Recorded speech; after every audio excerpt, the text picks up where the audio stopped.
Aïe, aïe, aïe. Les voisins sont qualifiés. Bravo, bravo, bravo. C'est largement mérité. Ils ont fait un bon match, même s'il y a des moments où ils n'ont pas arrêté de se faire peur, mais dans l'ensemble, le match était quand même assez maîtrisé de la part du Real. Et nous, on ne demande pas moins que ça, ok? Lorsque vous gagnez et que tout est en règle, on vous félicite sans aucun problème. Donc, c'est vrai que certaines personnes pourraient parler du problème d'arbitrage en fin de la première période, mais pour moi, je pense que dans l'ensemble, le match a bien été arbitré. Ok, l'action sur Koubou était simple, était faible, c'était un petit geste de la part de Vinicius, c'était pas vraiment volontaire, immense, et on sent bien de quelle manière il s'est jeté. Et également, l'action sur Bellingham est également involontaire de la part du gardien. Donc pour moi, dans l'ensemble, l'arbitre a fait un très bon travail. C'est une victoire largement méritée. Bon, c'est pas une victoire, mais c'est une qualification méritée de la part du Real. Ok, la Sociedad a fait de bonnes choses pendant le match. Il y a des moments où ils ont vraiment donné de leur personne et le spectacle a été tellement envoûtant, je veux dire enivrant. Mais ils ont baissé les bras à un certain moment du match et le Real en a profité pour reprendre l'ascendant. Et comme d'habitude, lorsque tu ne tues pas le Real, c'est le Real qui te tue. Salut les amis, j'espère que vous allez bien. De mon côté, tout se passe merveilleusement bien. C'est vrai que j'aurais souhaité que le résultat soit totalement différent. J'aurais préféré que l'on affronte, je préfère que l'on affronte l'Atlético, la Real Sociedad plutôt que notre équipe. On n'est pas encore qualifié bien évidemment, mais j'aurais vraiment souhaité de tout cœur, avec tout l'amour que je porte au Real, que le Real se fasse éliminer aujourd'hui. Mais bon, ils ont réussi à se qualifier. Ça va être difficile pour nous, ok? On va jouer contre l'Atlético à l'extérieur en plus. Le match à domicile, on a fait 4-4. Donc imaginez-vous à l'extérieur, au Metropolitano, ça sera bouillon. Et j'espère qu'on ne va pas vivre un spectacle aussi compliqué que celui-ci. Sincèrement, je ne m'attendais pas à ce que la Real Sociedad puisse faire ce genre de match. Je me disais même avec des potes que le Real devait venir, 2 petits buts à 0 et basta, le match se termine. Mais cette équipe a tenu bon, vraiment elle a tenu bon. Et donc elle m'a même donné espoir alors que je ne voulais même pas avoir espoir. C'est pour vous dire à quel point j'ai été bluffé, ok? Le Real a été fort, le Real a été, je ne vais pas dire cohérent, mais par rapport à la domination, le résultat est juste. Mais c'est frustrant. Voir le Real passer fait toujours mal. Donc il y a des joueurs qui ont quand même été bons. Vasquez, offensivement, il faut dire qu'il est intéressant. Mais défensivement, c'est une catastrophe ambulante. Oh, Vasquez, un mauvais positionnement. Il n'est pas rapide. Comment on appelle ça déjà? Le marquage n'est pas bon. Sincèrement, défensivement, il y a beaucoup à dire sur Vasquez. Mais offensivement, il est intéressant. C'est plutôt l'inverse avec Asensio. Bon, c'est pas un défenseur, on s'attend pas à ce qu'il soit très bon offensivement, mais défensivement, il est rassurant. Le jeune, vraiment, il a fait du très bon travail. Camavinga, je suis un peu mitigé. Certes, il fait un bon match à la fin, mais au début, il commettait également trop, pour moi, à mon goût, un peu trop d'erreurs. Dans l'ensemble, on retiendra qu'il a fait un bon match, mais par rapport au niveau qu'il nous a montré l'année dernière, je pense qu'il est quand même en baisse. Par rapport à ce match et depuis quelques temps, je pense que Camavinga est quand même en baisse. Alaba,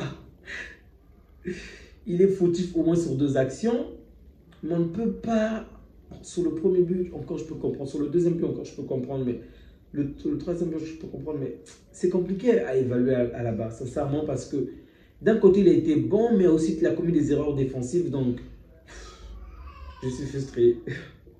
J'aurais vraiment souhaité voir cette équipe pouler. Raoul a fait un bon match, Vasquez, comme je vous ai dit, c'était pas intéressant. Valverde, Tchouaméni a quand même été un patron au milieu, ok? Il retrouve petit à petit ses marques, bravo. Valverde a fait un bon match, il a fait un bon match également. Donc, dans l'ensemble, vous comprenez déjà, l'équipe du Real a été au-dessus, même si offensivement, je pense que, je dirais pas une baisse de régime, mais en termes d'efficacité, peut-être, le Real aurait pu être plus tranchant. Et Bellingham, une fois encore, qui marque alors que c'est pas sûr, on n'attend pas à ce qu'il marque. Bref, Bellingham, il a marqué aujourd'hui. Vinicius, une fois de plus, qui n'est pas décisif. Bon, il est décisif avec la passe qu'il réalise à Hendrik, mais qui n'a toujours pas marqué. Bientôt, il aura la même pression que l'on a faite à Yamal, sauf que Yamal est beaucoup plus jeune, donc les gens sont un peu plus cléments avec Yamal. Donc, une victoire méritée du Real. But de Tchouaméni, but de Rudiger, but de Hendrik et but de Bellingham, 4. Et de l'autre côté, on a Oyarzabal qui nous a fait un doublé, mais avant le doublé, il m'a donné tellement des maux de tête au Oyarzabal. Il aurait pu marquer au moins 3 ou 4 buts aujourd'hui. Combien de fois il a raté parce qu'il se précipitait trop? Mec, tu es le meilleur joueur de cette équipe et pendant une confrontation aussi importante, tu perds les boules pendant longtemps. C'est vrai qu'à la fin du match, il est revenu et on a vu ce qu'il a fait. En très peu de temps, il a marqué un doublé. Bravo. Mais tu aurais pu faire cela depuis le début. Avec toutes les occasions qu'il a réussi à se procurer, mais il était tellement pressé. Je ne sais pas s'il avait, il avait énormément de pression sur lui. Mais dans tous les cas, dans des actions vraiment dangereuses où il pouvait donner une énorme avance à la Real Sociedad, il n'a pas été là. Même si à la fin, il s'est quand même rattrapé. Donc, le match d'Orzabal, on va dire, n'a pas bien commencé, mais se termine plutôt bien. Le Nîmes, j'ai failli oublier le Nîmes. Il a fait de bons arrêts, même si le premier but, on l'a fait du mal, on l'a fait vraiment honte, mais il a fait un bon match. Non, les amis, je suis dégoûté, je suis vraiment dégoûté parce que l'Atlético ne va pas nous laisser. La bonne nouvelle, c'est que par rapport à ce match déjà, c'est qu'ils sont épuisés. Ils ont joué jusqu'aux prolongations, donc cette fatigue va certainement se ressentir dans les jours à venir. Mais nous également, de notre côté, on va jouer au Metropolitano. Et donc, ça ne sera vraiment pas évident de battre le coach, de battre Simeone et tous ces hommes. J'espère qu'on aura juste les armes nécessaires pour marquer plusieurs buts. Et on le voit encore aujourd'hui. Tu as beau être fort. Et ceux qui ont vu le match du Paris Saint-Germain ont certainement compris. Le Paris Saint-Germain était mené à 2-0 contre Dunkerque. Pour vous dire que même une équipe insignifiante, il suffit que tu te relâches. Aujourd'hui, on l'a vu. Il suffit que tu laisses un peu d'action à l'adversaire. Il peut te faire du mal. Le Real a laissé un tout petit peu d'occasion. Real Sociedad a repris le dessus. Il a fallu que le Real mette encore le pied sur le ballon pour de nouveau marquer. Et heureusement qu'on fasse deux. Ils n'avaient pas une équipe de Simeone ou une équipe qui va réellement jouer une très bonne carte défensive. Parce que si c'était une autre équipe, je ne sais pas moi, Simeone ou l'équipe d'autrefois de Mourinho, tu ne marques plus. Parce que la défense, tu auras 11 joueurs dans la défense. Mais bref, dans tous les cas, il faut être concentré du début jusqu'à la fin. Se relâcher peut-être seulement s'il y a, on va dire, un large écart du score. Parce que, au moins jusqu'à la fin, tu sais que quelque chose va se faire. Quelque chose va se passer. Bravo, bravo, bravo aux Madrilènes.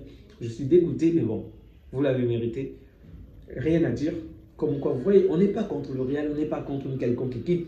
Même si on préférait voir le Real se faire éliminer. Mais lorsque le Real gagne dans l'art, lorsque le Real gagne avec la qualité, ou lorsque le Real gagne, on va dire, d'une manière correcte, sans qu'il y ait une réelle intervention de l'arbitre, on vous félicite. C'est tout ce que j'ai à dire. On vous félicite. Et là, vous l'avez mérité, les amis. Je suis dégoûté, mais bon. L'homme du match, je n'ai pas vu qui a été nommé homme du match, mais en toute sincérité, j'ai du mal à choisir un homme. Vraiment, en toute sincérité, une personne que je pourrais nommer comme homme du match aujourd'hui, surtout du côté du Real, je ne vois pas. Peut-être Hendrik, puisque c'est vraiment lui qui a ramené cette révolution-là. Parce que, rappelons-le, lorsque la Real Sociedad marque le premier but, 1-0, ils ont vraiment repris l'ascendant sur le Real. Il y a eu une certaine domination. Et donc, c'est lorsque Hendrik va marquer son premier but que les choses vont complètement changer. Donc, peut-être Hendrik, peut-être le but d'Hendrik, mais ça serait difficile également de dire Hendrik parce qu'il a certes fait une bonne première période, mais en deuxième période, il n'a pas existé. Mbappé qui est rentré en cours de jeu, mais également n'a pas existé. Bellingham qui sait être intéressant. Ouais, peut-être Bellingham. Qui sait redonner, on va dire, cette envie à l'équipe, alors que l'équipe n'a plus les moyens, n'a plus les armes vraiment pour combattre. Rudiger qui fait une très bonne entrée et qui est même décisif. En fait, c'est difficile à dire que celui-ci sort du lot par rapport à tous les autres parce que dans l'ensemble, ils n'ont pas été exceptionnels. Ils ont été bons, mais pas exceptionnels. Les amis, on se dit à bientôt. Prenez bien soin de vous ainsi que de vôtres et que Dieu vous garde.